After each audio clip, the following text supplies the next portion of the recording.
आदाब के फिनिश 24/7 में आप सभी का स्वागत है। मैं हूं मुस्तफा आदिल। आइए सबसे पहले देखते हैं मुख्य समाचार।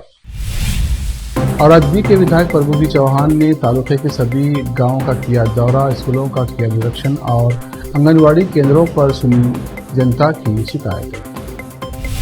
कर्नाटक के बेलगावी में मालवाहक वाहन पलटने से 25 से अधिक मनरेगा श्रमिक हो गए घायल। पवन कल्याण की पार्टी को मिला चुनाव चिन्ह, इलेक्शन कमीशन ने मान्यता प्राप्त दलों की लिस्ट में किया शामिल। महाराष्ट्र में अचानक मर गए 4000 से ज्यादा मुर्गियों के चूजे, 5-6 दिन में संक्रमण फैलने से हुई इन चूजों की मौत। सरकार हमें पैसा नहीं दे रही, फिर भी हम भीख नहीं मांग रहे, अधिकारों के लिए लड़ेंगे, ममता बनर्जी का हमला। राजस्थान के अजमेर जिले में 200 पुलिस वालों की सुरक्षा में घोड़ी पर चढ़कर बारात लेकर पहुंचा दलित युवक।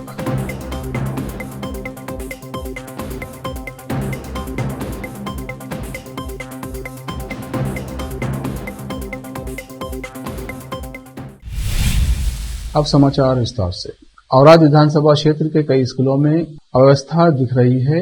कम बच्चों वाले स्कूलों में अधिक शिक्षक, अधिक बच्चों वाले स्कूलों में कम शिक्षक, इससे बच्चों की पढ़ाई में दिक्कत हो रही है। और पूर्व मंत्री व औरादबी के विधायक प्रभु चौहान ने शिक्षा विभाग के अधिकारियों को सुझाव दिया कि इस गड़बड़ी को तुरंत सुधारा जाए।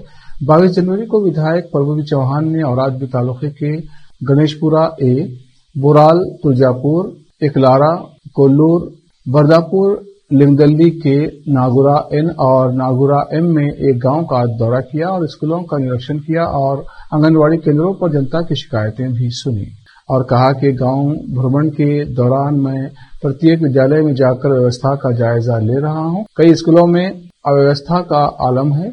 इक्का दुक्का स्कूलों को छोड़कर कई स्कूलों में बच्चों की कमी है। शिक्षकों की समस्या भी बच्चों की पढ़ाई में बाधक है। उन्होंने कहा कि छात्रों की संख्या के अनुसार शिक्षकों की नियुक्ति की जाए। लिंगी गांव में एक शिक्षक शराब पीकर स्कूल आता है। ग्रामीणों का आरोप है कि शिक्षक और बच्चे आपस में झगड़ते हैं। ऐसे शिक्षक मेरे क्षेत्र में नहीं होने चाहिए। उन्होंने सख्ती से कहा कि बच्चों की पढ़ाई पर प्रतिकूल प्रभाव डालने वाले शिक्षकों को चिन्हित कर कानून के दायरे में अनुशासनात्मक कार्रवाई करते हुए अन्यत्र भेजा जाए। बताया जा रहा है कि स्कूलों में शिक्षकों की उपस्थिति बेहतर करने के लिए बायोमेट्रिक सिस्टम लागू किया गया है, फिर भी शिक्षकों की अनुपस्थिति नहीं रुकी है। कई जगहों पर ऐसी शिकायतें मिल रही हैं कि शिक्षक समय पर स्कूल नहीं जा रहे हैं। उन्होंने शिक्षा अधिकारियों को इन्हें तत्काल सुधारने का निर्देश दिया। इस अवसर पर तहसीलदार मालशेट्टी चिद्रे, तालुका पंचायत के कार्यकारी अधिकारी माणिकराव पाटिल, सहायक निदेशक शिव कुमार घाटे, नेता राम शेट्टी पन्नाले, वसंत बिरादर, शिवराज अलमाजे, धोंडीबा नराटे, सचिन राठौड़, रमेश उपासे, खांडोबा कांगटे, दयानंद भूले, संतोष पोकलवार, किराबा पवार, संजू वाडियार, सचिन बिरादर, राजप्पा सोराले, सागर पाटिल, शिवंजय बिरादर, अधिकारी सुभाष, रवि कारबारी, डॉक्टर गायत्री, धुलप्पा, वेंकटराव शिंदे, इमलप्पा, विभिन्न विभागों के अधिकारी, नेता और जनता उपस्थित थे। और आज से केपी न्यूज के संवाददाता अलीम पाशा की रिपोर्ट। गुरुवार को हुक्केरी तालुके के होसूर गांव के पास मालवाहक वाहन के पलट जाने से 25 से अधिक मनरेगा श्रमिकों को गंभीर चोटें आई। मजदूर एक मालवाहक वाहन में काम के लिए हिटकल गांव से यमकम माराड़ी जा रहे थे। तभी अचानक एक बाइक सामने आ गई। टक्कर से बचने की कोशिश में ड्राइवर ने नियंत्रण खो दिया और गाड़ी पलट गई। घायलों को अन्य वाहनों से इलाज के लिए Belagavi institute of medical sciences जिला अस्पताल ले जाया गया है। कर्नाटक के मुख्यमंत्री सिद्धरामैया ने गुरुवार को बोर्डों और निगमों की नियुक्ति के लिए धन की कमी के भाजपा के आरोप को राजनीति से प्रेरित बताया। सिद्धरामैया ने यहां संवाददाताओं से कहा, भाजपा झूठे राजनीति से प्रेरित आरोप लगा रही है। भाजपा के राज्य प्रमुख BY विजेंदर ने गुरुवार को कांग्रेस सरकार पर अनुसूचित जाति और अनुसूचित जनजाति के कल्याण के लिए निर्धारित धन का दुरुपयोग करने और उन्हें धोखा देने का आरोप लगाया।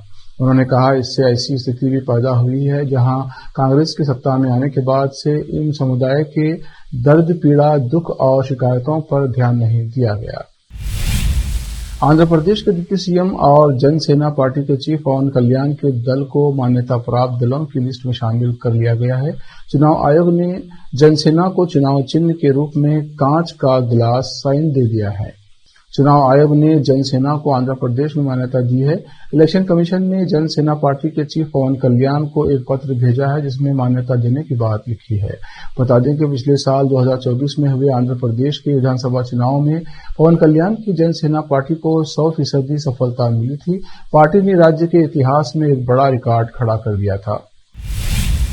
ऑल इंडिया मजलिस इत्तेहादुल मुस्लिमीन यानी AIMIM के अध्यक्ष व हैदराबाद के सांसद बैरिस्टर असदुद्दीन ओवैसी के निर्देश पर विधानसभा सदस्य कारवान हैदराबाद व संगारेड्डी जिला प्रभारी कौसर मोहिउद्दीन ने नानल नगर के पार्षद मोहम्मद नसीरुद्दीन के साथ जहीराबाद विधानसभा क्षेत्र का दौरा किया।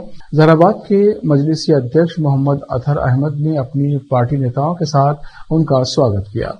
जहीराबाद के गढ़ी इलाके में स्थित जिला परिषद हाई स्कूल के विभिन्न क्षेत्रों में उर्दू माध्यम कक्षा 10 के छात्रों को सालारे मिल्लत all in one model paper का वितरण कौसर मोहिउद्दीन के हाथों किया गया। इस अवसर पर छात्राओं को संबोधित करते हुए कौसर मोहिउद्दीन ने कहा उनकी इच्छा है कि बच्चे इन मॉडल पेपरों को दिलचस्पी से पढ़ें और अच्छे अंकों से पास हों और सालारे मिल्लत ने इन मॉडल पेपरों को बांटना इसलिए शुरू किया क्योंकि इससे सरकारी मदरसों में पढ़ने वाले बच्चों को मदद मिलेगी और वे अच्छे अंकों से पास हो सकेंगे और छात्र और छात्राएं अच्छी शिक्षा प्राप्त करते हुए विभिन्न क्षेत्रों में सफल होने का अनुरोध किया और विभिन्न सरकारी विद्यालयों के विद्यार्थियों को अच्छी शिक्षा प्राप्त करते हुए विभिन्न क्षेत्रों में सफल होने हेतु 300 all in one model paper का वितरण किया गया। इस अवसर पर AIMIM जहीराबाद के अध्यक्ष मोहम्मद अतहर अहमद ने AIMIM के अध्यक्ष असदुद्दीन ओवैसी और पार्टी नेता अकबरुद्दीन ओवैसी एवं कौसर मोहिउद्दीन का धन्यवाद किया।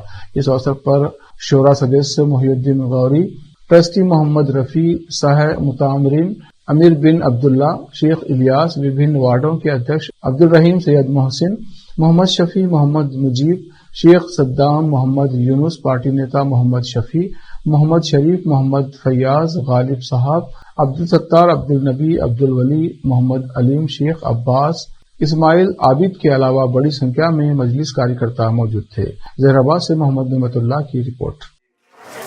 बिस्मिल्लाहिर्रहमानिर्रहीम। दाइश पे तशरीफ फरमा जहीराबाद के मजलिस के सदर जनाब अतहर अहमद साहब, जहीराबाद के मजलिस के टाउन के जनरल सेक्रेटरी जनाब रफ़ी साहब, जनाब मोइनुद्दीन गौरी साहब और मेरे साथ आए हुए हैदराबाद के नारायण कॉर्पोरेटर जनाब नसीर साहब, नारायणखेड़ के सदर जनाब मोहिब पटेल साहब और दीगर मजलिसी जिम्मेदार और जहीराबाद उर्दू मीडियम स्कूल के HM साहब और उनके तमाम स्टाफ को मेरी जानिब से शुक्रिया अदा करता हूं और साथ ही साथ अभी हमारे यहाँ के स्कूल के जो मसाइल थे उस मसाइल को बताया गया। मैं इंशाल्लाह यहाँ से जाते जाते कलेक्टर हैदराबाद संगारेड्डी से और DO से बात करूँगा इंशाल्लाह। आपको शाम तक यहाँ के वॉशरूम के ताल्लुक से, यहाँ के मेंटेनेंस के ताल्लुक से इंशाल्लाह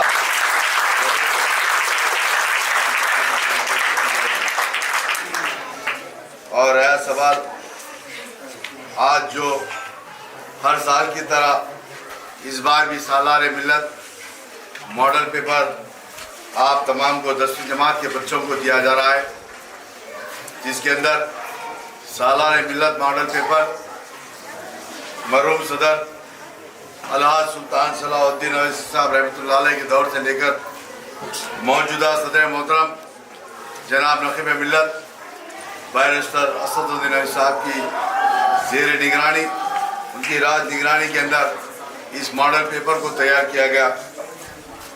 मैं आप तमाम से गुजारिश करता हूं कि आज के हालात, आज के माहौल के अंदर तालीम बहुत ज़रूरी है। तालीम के बिना कोई चीज़ पाई नहीं जा सकती, क्योंकि आप तमाम ने देखा होगा आज इस स्कूल के जो हेडमास्टर हैं या आपको पढ़ाने वाले जो भी टीचर्स हैं, इन तमाम के तमाम उस दौर के अंदर गवर्नमेंट स्कूल, गवर्नमेंट कॉलेज से तालीम पाकर आज अल्हम्दुलिल्लाह वो आपको तालीम दे रहे हैं। मेरा बताने का मकसद कि आज देखता हूँ मैं कि बड़े बड़े प्राइवेट स्कूल के अंदर एडमिशन लेते हैं, मगर जिस तरीके से गवर्नमेंट स्कूल के अंदर तालीम दी जाती वो प्राइवेट स्कूल के अंदर तालीम नहीं दे सकते। मैं आप तमाम से गुजारिश करता हूँ कि ये 10वीं जमात के बाद आपके शहर, आपके सिंगारडी हेडक्वार्टर पर कॉलेज है, जूनियर कॉलेज है, डिग्री कॉलेज भी है, और यहाँ से 2 घंटे का सफ़र हैदराबाद शहर के अंदर आप देखते होंगे हिंदुस्तान के अलावा दूसरे कंट्री के लोग भी आकर वहाँ पर तालीम पाते हैं। मगर जिस शहर के अंदर, जिस रियासत में रहते हैं हम, मगर उस शहर, उस रियासत के लोग तालीम से महरूम हैं। आज के दौर में तालीम बहुत बड़ी अहमियत रखती है, तालीम पाने की ज़रूरत है। मैं आप तमाम से गुजारिश करता हूँ कि 10वीं जमात के बाद आप तालीम को कंटिन्यू रखिए और जूनियर कॉलेज, डिग्री कॉलेज के अंदर तालीम पाइए।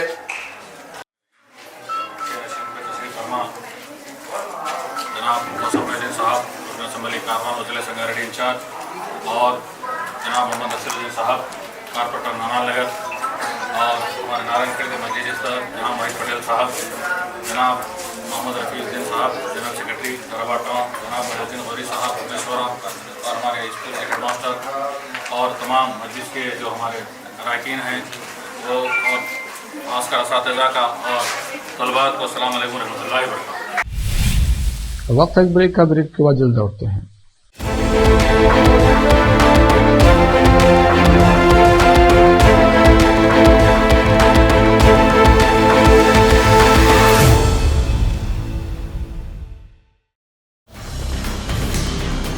हिंदुस्तान के हर कोने में हम हैं मौजूद। 24 घंटे हालात पर गहरी नजर, खबरों से जुड़े चुपते सवालात, और आपको दिखाता है धार्मिक, सामाजिक, राजनीतिक, लोकल और इंटरनेशनल न्यूज की सबसे बेहतर कवरेज, जो आपको रखती है हर पल बाखबर। देश और दुनिया भर की खबर के लिए देखते रहें KP news 24/7। Noor education trust Bidar की ओर से चलाए जाने वाला Noor MEd and BEd college Bidar, recognised by NCTE Delhi and affiliated to Bidar University, Bidar. Admission are open for the academic year 2023-24. विशेषज्ञ और सक्षम शिक्षकों द्वारा शिक्षा प्राप्त करने के लिए नूर एमएड एंड बीएड कॉलेज में दाखिला लें और शांत वातावरण में शिक्षा प्राप्त करें। बीदर शहर में बेहतर शिक्षा का एकमात्र केंद्र Noor MEd and BEd college, Shahpur gate, Bidar. Phone numbers 9945283920, 8482221297।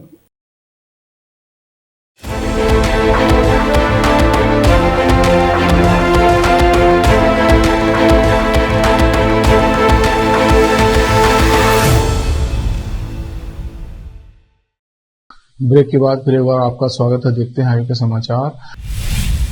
Maharashtra में बीते दिन कई कौओं की अचानक मौत हुई थी, जिसकी वजह से हड़कंप मच गया था। एक बार फिर एक हैरान करने वाला मामला सामने आया है। प्रदेश के लातूर जिले के एक पोल्ट्री फार्म में एक दो नहीं बल्कि कई हजार चूजों की मौत हो गई है, जिसने पशुपालन अधिकारियों को हिलाकर रख दिया है। मौत के बाद शवों के नमूने पुणे के औंध स्थित राज्य पशु रोग निदान प्रयोगशाला में भेज दिए गए हैं। लातूर जिले में कुक्कुट पालन केंद्र यानी पोल्ट्री फार्म में करीब 4200 चूजे मृत पाए गए। एक अधिकारी ने बृहस्पतिवार को ये जानकारी दी है। अधिकारी ने बताया कि अहमदपुर तहसील के ढालेगांव में 5 से 6 दिन के चूजों की मौत हो गई। पशुपालन उपायुक्त डॉक्टर श्रीधर शिंदे ने कहा कि उनकी टीम ने घटनास्थल का दौरा किया है। अधिकारियों ने बताया कि चूजों की मौत के संबंध में मालिक ने तुरंत सूचना नहीं दी, जिसके कारण संक्रमण फैल गया और 4,500 चूजों में से 4,200 की मौत हो गई। अहमदपुर पशु चिकित्सालय के उपायुक्त डॉक्टर शिवाजी क्षीर सागर ने पोल्ट्री फार्म के मालिकों से अपील की है कि वे अपने केंद्र का पंजीकरण कराएं और ऐसी घटनाओं की जानकारी स्थानीय अधिकारियों को दें। एनसीपी में 2 फाड़ होने के बाद एक बार फिर चाचा भतीजा यानी शरद पवार और अजित पवार एक ही मंच पर दिखाई दिए, लेकिन दोनों ने एक दूसरे को जमकर इग्नोर किया और एक साथ बैठने से भी परहेज किया। गुरुवार को वसंत दादा शुगर इंस्टीट्यूट की वार्षिक आम बैठक में दोनों के एक साथ बैठने की व्यवस्था की गई थी, लेकिन आखिर में कुछ ऐसा हुआ कि दोनों अलग अलग बैठ गए। ये एक सप्ताह में दूसरा मौका था जब दोनों नेता सार्वजनिक रूप से एक साथ देखे गए। इससे पहले उन्होंने बारामती में 2025 कृषि महोत्सव के उद्घाटन समारोह में एक मंच साझा किया था।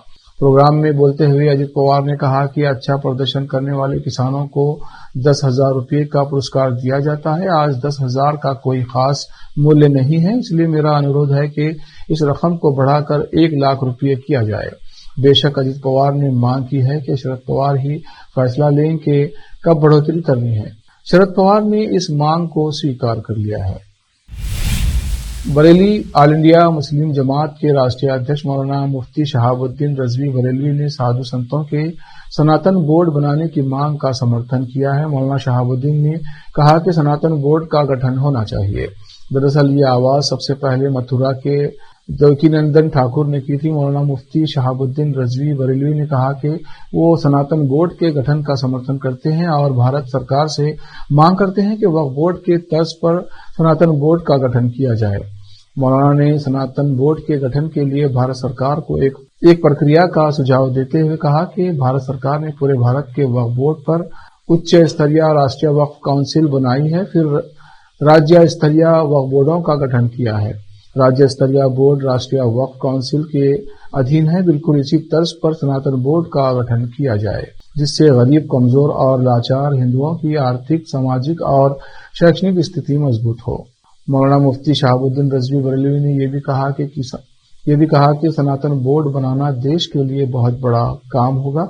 उन्होंने ये भी कहा कि वक्फ बोर्ड का जब गठन किया गया था तो इसी सोच के साथ किया गया था कि गरीब, कमजोर, लाचार और बेवा लोगों की मदद होगी, लेकिन बोर्ड के जिम्मेदारान ऐसा नहीं कर सके।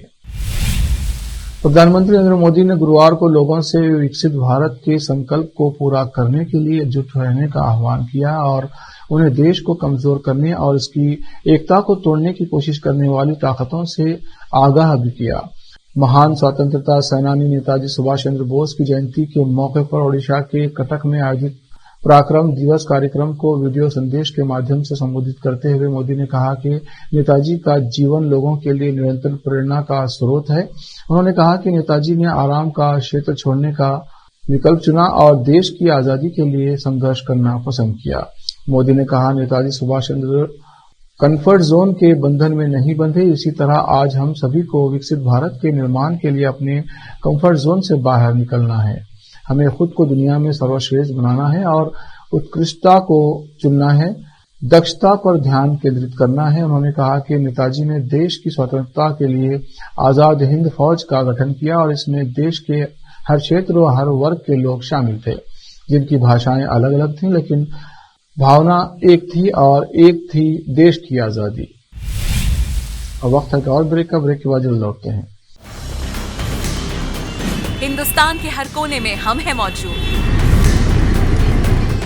24 घंटे हालात पर गहरी नजर, खबरों से जुड़े चुपते सवालात और आपको दिखाता है धार्मिक, सामाजिक, राजनीतिक, लोकल और इंटरनेशनल न्यूज की सबसे बेहतर कवरेज, जो आपको रखती है हर पल बाखबर। देश और दुनिया भर की खबर के लिए देखते रहें KP News 24/7। ब्रेक के बाद फिर एक बार आपका स्वागत है। देखते हैं नए समाचार। पश्चिम बंगाल की मुख्यमंत्री ममता बनर्जी ने गुरुवार को अलीपुर द्वार में नेताजी सुभाष चंद्र बोस की जयंती पर उन्हें पुष्पांजलि अर्पित की। इस दौरान ममता ने कहा, हमने 12 लाख लोगों के लिए घरों के लिए पैसे दिए हैं। आधा पैसा दिया जा चुका है। काम जल्द पूरा हो जाए तो बाकी आधा पैसा दिसंबर में दिया जाएगा। 12 लाख लोगों के घर बनकर तैयार हो जाएंगे और 16 लाख लोग जो लिस्ट में हैं, जो हमें सर्वे करने के बाद मिली है, उन्हें दिसंबर में पहली किस्त और जून 2026 में दूसरी किस्त मिलेगी। केंद्र सरकार हमें पैसा नहीं दे रही है, लेकिन हम भीख नहीं मांगते, हम अधिकारों के लिए लड़ते हैं। राजस्थान के अजमेर जिले में एक दलित दूल्हे की बारात भारी पुलिस सुरक्षा के बीच निकाली गई। दुल्हन के परिवार ने घोड़े पर चढ़ी बारात का ऊंची जातियों की तरफ से विरोध होने की आशंका के चलते प्रशासन से संपर्क किया था।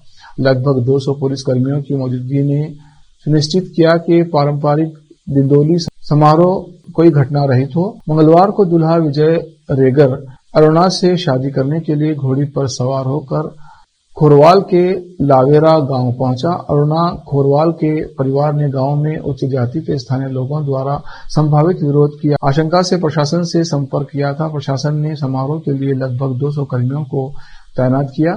अजमेर की पुलिस अधीक्षक वंदिता राणा ने कहा, एक परिवार ने पुलिस के समक्ष चिंता जताई थी कि वे बारात निकालना चाहते हैं और शायद कुछ परेशानी हो सकती है। तैयारी के तहत गांव में एक बैठक की गई। ग्रामीणों ने भी सहयोग किया और कहा कि कोई समस्या नहीं होगी।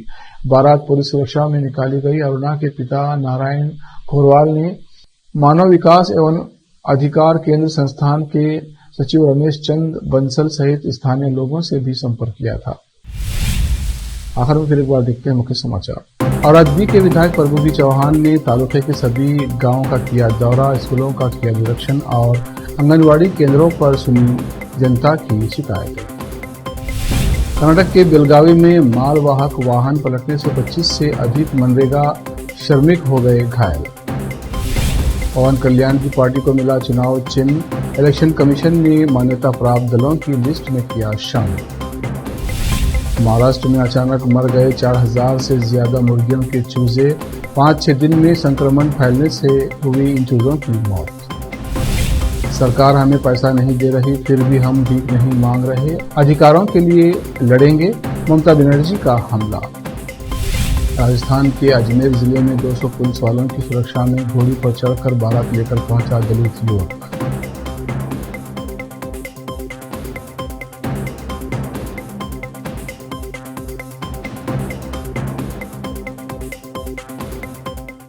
केपी न्यूज में इतना ही। देश प्रदेश के समाचारों के लिए देखते रहिए केपी न्यूज 24/7। धन्यवाद।